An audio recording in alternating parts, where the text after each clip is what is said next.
In 1984, a man sat across from a judge in Rome and did something no man of honor was supposed to survive doing. He talked.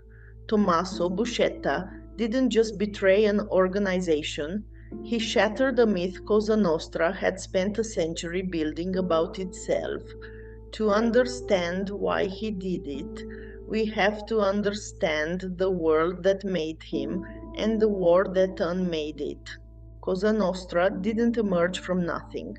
In 19th century Sicily, under Bourbon rule and later in the chaos following Italian unification, the state was a distant, often hostile abstraction. A tax collector, a conscription officer, rarely a protector. Landowners needed men who could enforce order on isolated estates where no police force reached. Those men, called gabelotti, overseers, who managed land on behalf of absent nobility, learned to combine violence, negotiation, and reputation into a form of private power the law couldn't touch. Out of that vacuum grew something more durable than any single boss or family: a code. Unwritten, inherited, absolute. It promised order in exchange for obedience, protection in exchange for loyalty. This isn't a defense of what came next, it's the context. Buscetta was born into this world in 1928 in Palermo's Passo di Rigano, a neighborhood where the line between legitimate authority and organized extortion had been blurred for 3 generations before he was born. His own father worked in a glass factory. No mafia connections at first, but the world around young Tommaso was saturated with a different kind of authority.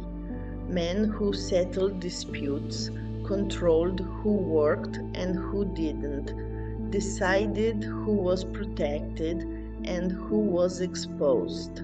Buscetta's generation was raised on a code: honor, silence, family.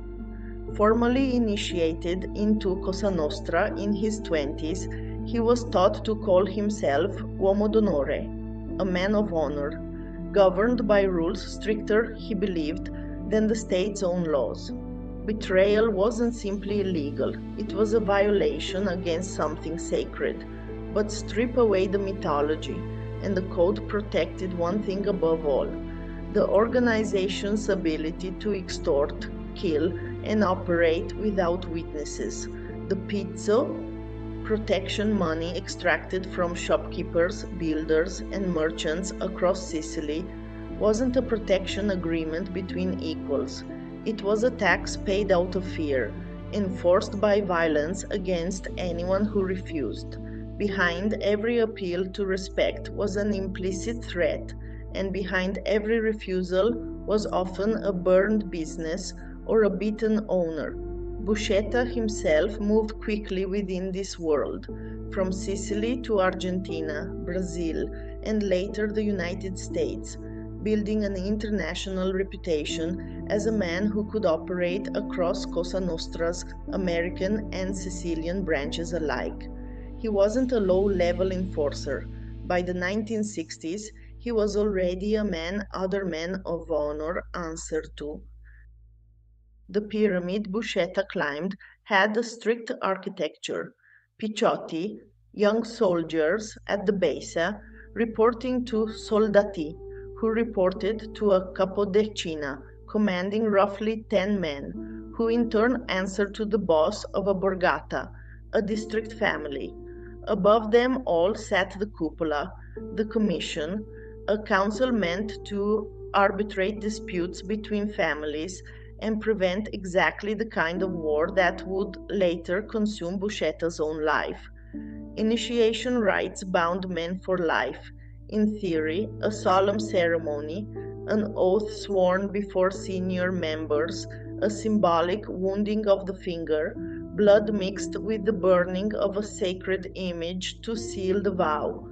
The ritual borrowed the language of religion precisely because it needed to feel unbreakable. What the rituals didn't account for was what happens when the family eats itself, when the very structure built to prevent internal war becomes the mechanism through which one faction annihilates another. In the early 1980s, Totò Riina and the Corleonesi, a faction from the rural town of Corleone, long considered provincial outsiders by Palermo's old mafia elite, launched what came to be called the Second Mafia War. This wasn't a deviation from the old code. It exposed how thin that code always was. Rina's strategy was annihilation, not negotiation. Entire rival families were eliminated. Not just bosses, but sons, brothers, cousins, anyone who might seek revenge later. Buscetta, aligned with the losing side, watched from exile in Brazil as the war consumed people he loved. Two of his sons, Antonio and Benedetto, were murdered. His brother, his nephews, and close friends were killed one by one. By some estimates, more than a dozen people connected to Buscetta by blood or friendship died in this period alone. The family he'd sworn loyalty to as a young man had become the very thing destroying his actual family. This is the psychological hinge of the whole story. When the institution that promised protection becomes the source of annihilation, what's left of the myth? Buscetta later described this period not as a war between men of honor, but as a betrayal of everything the code claimed to stand for. A war fought not with rules, but with total extermination. Arrested in Brazil in 1983 on drug trafficking charges, Buscetta faced extradition back to Italy, a return to a country where his own organization now wanted him dead. He attempted suicide rather than face it, swallowing strychnine. He survived barely. Extradited to Italy in 1984, Buscetta made a choice that historians and journalists still argue about.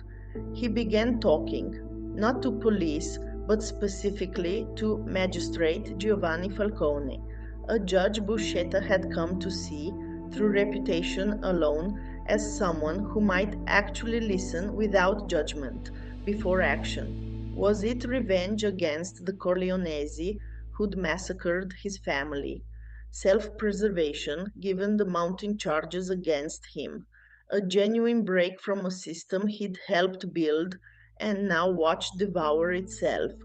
Buscetta's own accounts, given over hundreds of hours of interrogation, suggest all three motives operated simultaneously, and that ambiguity is more honest and more human than any single clean motive.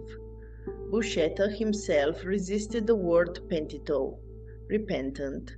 He insisted, in his own words recorded during questioning, that he wasn't confessing to find peace or absolution. He described himself instead as a man settling accounts with an organization that had already destroyed everything he valued. He wasn't seeking forgiveness. He was naming names to settle a war he'd already lost everything in. Falcone treated Buscetta's testimony with rare seriousness, not because he sympathized with the mafia's code, but because he understood it well enough to use it against itself. Their conversations, spread across months, reportedly began cautiously. Buscetta testing how much Falcone already knew. Falcone testing how much Buscetta was willing to give. Their relationship was transactional and wary, not a friendship between equals seeking to restore honor. A framing later mythologized by film and popular memory, but not supported by either man's own account. Falcone's goal was prosecution, full stop.